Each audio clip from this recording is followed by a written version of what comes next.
There is no way you can talk about demolitions by the national government. You are bringing robbers, guys with hoods.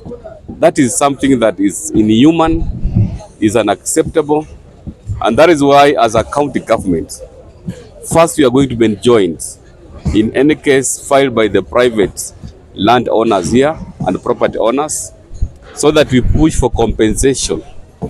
It is so inhuman, and for us, we want to be on record that we condemn this. We still now consider going for further court orders, because it looks like the court orders which you are issued here, they have deliberately decided to be in contempt of them. It is very clear that there is a lot of discrimination. There is no way you can just be targeting houses that are owned by the county, and then you leave houses where the national officials are staying.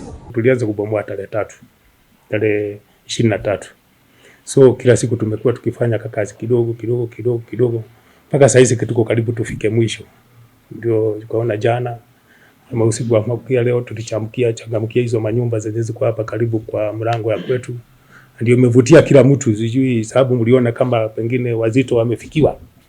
But kweli ulioko ni kwamba hatuna ule tunaita sacred cow kwa hiyo operation.